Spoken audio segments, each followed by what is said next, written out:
Well, thank you, Con, and good afternoon, everyone. Thank you, above all, for taking yet another slot in front of a screen again, when you could be outside walking in the pouring rain around the block. Some choice, eh? So thank you for joining, and we'll try and make it interesting. Constantine and the team at Bloomberg, thank you for hosting today's event. In the offline world, we are, of course, neighbours, and in the online world, as you say, we are partners. These are the hardest of times that most of us can remember. The virus has taken many lives and affected even more. Our children remain at home following a year's disruption, the impact of which we are yet to fully comprehend. Businesses have folded, often overnight after years of endeavour, and many more now face a tough battle to survive. We have hundreds of thousands more people left unemployed, and millions carrying the mental health strain of living and working in lockdown. For me, the CBI, and every business leader I speak to, we're clear that our job in the coming weeks is to support the country in beating this virus and getting business back on its feet. It may seem, therefore, that to talk now of the decade ahead is misplaced. To show optimism and hope is to be tone deaf. But I think it's what the crisis demands. Build back better is easy, in fact lovely to say, but it's much harder to do. It needs a vision, a plan, and a consensus as a nation to pursue it. And I don't think we did that after 2008. We stabilised the economic system, for sure. Then, for the long run, we stabilised the public finances and we achieved modest economic growth. But our productivity flatlined and our society divided rather than united. So what will we take from this crisis? Well, there are better precedents to draw on, where in our darkest times we've made real shifts for the better. Most notably, of course, in the aftermath of the Second World War, when our post-war reconstruction gave birth to the NHS and the creation of the welfare state. Let's be clear, the scale of the shocks we're facing today, three coalescing all at once, Brexit, COVID, and the climate imperative, demand a similarly dramatic moment of unity and foresight. They each demand a response. They also hold clues to what that response should be. First, Brexit. Brexit has delivered an economic hit and divided business and government for 4 years. But we can use our new Brexit deal as a jumping off point to put the politics behind us, grasp the opportunities ahead, and win more business in critical areas. There is more to do with Europe, our largest trading partner, and then beyond Europe, to take advantage of opportunities like our free trade agreement with Japan, which is expected to boost trade by an estimated £15 billion. Or in the future, the Trans-Pacific Partnership, which will increase the UK's access to one of the world's most dynamic regions. Then, of course, COVID, a crisis that's forced us to reckon with the things that matter most: our health, our fellow citizens, and our communities. The economic costs so very great, with the UK expected to have seen its sharpest contraction in annual GDP since the early 1700s. Rising unemployment, collapse in demand, and ever-increasing cash flow pressures for firm. And yet we've also seen the very best of what business can do. A decade's worth of innovation and digital acceleration achieved in 1 year. And firms moving essential medical supplies, building ventilators at record speed, and keeping food on the shelves. And of course, the vaccine, born of a superb alliance between companies, government, and academia, the ultimate proof of what such alliances can achieve. Then finally, climate change, hardly a surprise, of course, nor a one-off, but we have now reached a tipping point based on our renewed commitment to net zero targets that require a totally different metabolic rate of economic decision-making, dynamism, and collaboration. At current estimates from the Climate Change Committee, UK low-carbon investment each year will need to increase from around £10 billion in 2020 to around £50 billion by 2030. But isn't that a route to power our recovery, creating hundreds of thousands of green jobs and helping us succeed in high-value industries of the future? So each shock alone is enough to force fresh thinking. But taken together, they make 2021 as pivotal a year as any we can remember. So what now? Do we act to shape the next decade? Learning lessons, seeing prizes, uniting to reach for them together? Or are we shaped by it, accepting an economy scarred, resigned to deepening inequality, a return to business as usual, meagre growth and more division? Well, let me show my hand now and reveal my punchline early. I am a total believer, a complete optimist. I share the Prime Minister's enthusiasm for what lies ahead. I believe we must and we will come together to forge a better decade. More 1945 than 2008. Yet I'm also a pragmatist, a business person. I like honest assessments built on evidence of our performance. I like plans that inspire people to act. I like immediate action and I like measurable results. That doesn't make me a fun guy, but it probably means I'm in the right job. Above all, I like governments and businesses working together, something that our competitors do far better than us. And there's some huge grounds for optimism. For more than a century, our openness to people, capital and ideas has been an enduring competitive strength. With less than 1% of the world's population, the UK has 6 of the 30 top universities, 12% of Nobel Prizes, and 15% of the most cited research. The UK is recognised globally as a magnet for international students, startups and entrepreneurs. The World Bank consistently raises us as one of the best places in the world to do business, supported by a competitive tax regime, a flexible workforce, and world-leading firms, big and small, including, valuably, in several specialised high-knowledge manufacturing industries. We have perhaps the best financial services cluster in the world, and have shown our leadership in global science and life science industries just this year. We also have a strong competitive edge in professional services, and our creative industries are the envy of the world. And our prospects could be even better. The future is filled with prizes for those who reach for them. To focus on just 3, by 2030, the profit pool in the Indian education market will be over $100 billion. The US information and communications market over $500 billion. And in China, financial services alone will be far in excess of $1 trillion. Share in these markets will be tough to crack, but the UK is better placed than many to achieve just that. And we have taken a hugely ambitious step forward on net zero. The UK leads the pack on some of the most challenging decarbonisation technologies like carbon capture and storage. We have the largest potential negative emissions power plant in the world at the Drax site in Yorkshire, and more offshore wind capacity than any other country. The government has matched this with a bold 10-point plan to deliver a green industrial revolution. Its ambitions include achieving 40 gigawatt of offshore wind and racing to be one of the first countries to hit 5 gigawatt of hydrogen by 2030. And forging a whole new industry on home retrofits, installing 600,000 heat pumps per year, 20 times what happens today. Or take electric vehicles, where the Faraday Institute estimates that by 2040, UK demand could support 7 gigafactories, creating 78,000 jobs. And British Volt are already leading the way with their plans for a 2.6 billion gigafactory in Blyth.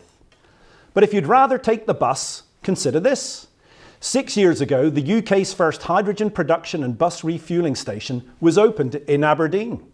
Today, Aberdeen is home to the world's first hydrogen double-decker bus fleet in full service, carrying passengers around the streets of the city. So we have much to draw on and much to reach for, but we also have some problems, long-standing and perhaps endemic. Regional inequality, persistently low levels of business investment, still no clear pathway on skills, and weak productivity growth, the semi-secret sauce of a nation's economic success. And let me give you some numbers if I may. The UK is one of the most regionally unequal countries among our major competitors. Productivity in London is almost 1/3 higher than the UK average and over 50% higher than in Yorkshire and Humber, hitting living standards and wages. And while the government's levelling up approach has focused on public sector investment, there's little yet in place to tackle the business sector competitiveness of our regions. Based on the recent analysis from ONS, the productivity gap between regions, when considering specific sectors, is particularly high in more knowledge-intensive services sectors. For example, the highest value-added activities within financial services, information and communications, professional, scientific and technical services are concentrated in our, yes, brilliant capital and the South East. On business investment, for the last 4 decades, we've deteriorated. From a peak of 14.7% of GDP in 1989 to a low of 8.9% in Q3 2020, putting us firmly at the bottom of the G7. And where we do enjoy successful investment in R&D and innovation, we fail to drive successful adoption of it among the rest of our country. According to WEF's 2019 competitiveness rankings, while the UK ranked 9th overall, we were 31st in ICT adoption. My 3 years at Be The Business gave me a front row seat on this phenomenon. Travelling all around the country to see businesses large and small, I started to see the truth in Andy Haldane's conclusion that the diffusion engine of the UK economy has stalled. Skills we know is a mixed picture. The share of Brits in education staying on to high-level qualifications has more than doubled since the 90s. But we need to keep learning and evolving our skills throughout our lifetimes as our economy changes. CBI data suggests that 9 out of 10 people in the current workforce, that's you, will need to upskill or retrain by 2030, in part to address an existing and growing shortfall in technology skills. As for productivity, the story is well known. After a decade of continually forecasting a rebound to pre-crisis productivity growth in the UK, the OBR finally concluded in November 2017 that our poor performance was proving more enduring. That was a red rag to a bull for me. And I have seen in firms, in sectors and regions, stories of fantastic productivity. Aerospace in the southwest, chemicals in Cheshire, and whisky in the Highlands, to name just a few. I've seen productivity growth from architects, hairdressers, and restaurant managers. Some commentators say productivity is a puzzle. Business people think it's a project. So I know this can be done, but I know we haven't begun to make it so. So we have many strengths and some recurring weaknesses, but perhaps our greatest recurring weakness is this: our inability since 1945 to unite around a shared vision and economic plan of where we want to be. For decades, we've oscillated between the view that either government should run the economy or that government should just stay out of it. And then, as industrial strategies have become more popular, they were each forged by politicians and officials, with businesses added in later. We at the CBI have been active champions of them all, yet they have never been co-created. For reasons I understand, governments fear capture, and so mistrust and formal correspondence takes the place of genuine collaboration and co-design. And ultimately, the output is therefore mostly alien to firms. And we failed to sustain them. The turnover in economic ministers faster even than the ever-decreasing CEO tenure, with 5 business secretaries and 4 chancellors in the last 5 years. We have been short-term, both sides. I will come to business shortly. We have sat on opposite sides of the table, and consequently we failed to unite around a shared plan to realise our national potential. But does anyone really believe that something like climate change can be solved with the same old arm's length distance of the past? So now is the time for something completely different. History will judge how we use this moment to map the path to get to 2030. So here's what we propose. First, a national economic vision and strategy. A vision for the long term, no less than a decade, to overcome political cycles. And business ones too, by the way. Let's admit that companies are often no more long-term in orientation than politicians. A vision that is for growth, but growth that's shared. Growth for every region and for every corner of our society. World-leading competitiveness in those sectors internationally traded, where R&D and high skills, innovation and trading prowess will enable the UK to win at home and abroad. And newly found dynamism, productivity and digital adoption in those foundational sectors many of you work in, like retail, hospitality, construction and social care. Sectors that employ millions, but often on lower wages, where we can and must grow opportunity once more after such damaging times.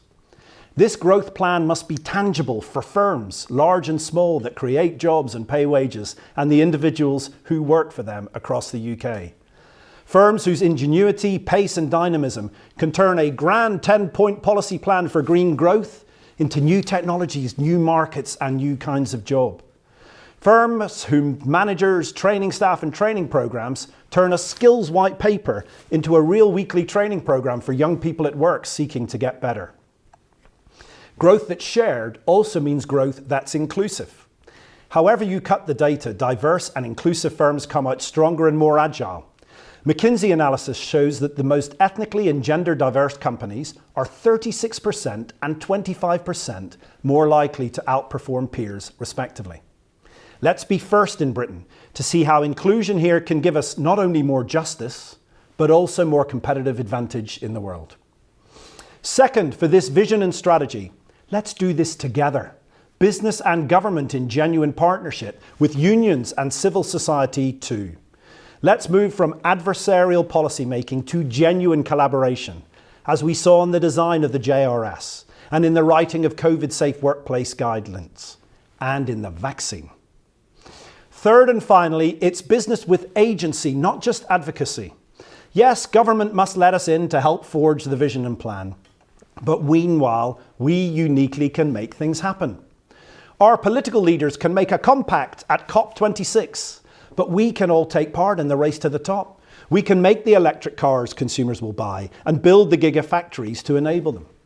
The Chancellor can unlock public investment with real opportunity for our challenged construction sector, but they can lead in the use of sustainable materials and modern methods of construction. The government can enact mandatory ethnicity pay gap reporting, but it's businesses that need to ensure we're hiring more employees from ethnic minorities and then supporting them on progression, promotion and pay. We at the CBI will play our part. As the country's largest business organisation, we are obliged to. And with a membership of SMEs, entrepreneurs, trade associations from every sector, and with large regional, national and international members, we are able to. In the next few months, we will be working on identifying and seizing the prizes available for UK PLC in the decade ahead. We will come forward with plans in the spring to share with government and others on what the lofty goals I've talked of today mean in concrete terms to sectors and firms across our economy. In May, we'll bring together our international partners in the B7, which in turn feeds into June's G7 in Cornwall. We have set a three-part agenda: climate, trade and digital, where we intend to show political leaders that business across the globe is able to collaborate ever closer despite a political climate where borders seem to be rising, not falling. And in this year of COP26, we will launch the Goal 13 platform to kickstart this race to the top among firms who wish to learn from their peers and showcase their plans to make net zero an economic goal, a competitive goal, as much as a social one. And across the year, led by our President, Lord Billamoria, we can drive up ethnic diversity at the leadership of business through our Change the Race Ratio campaign.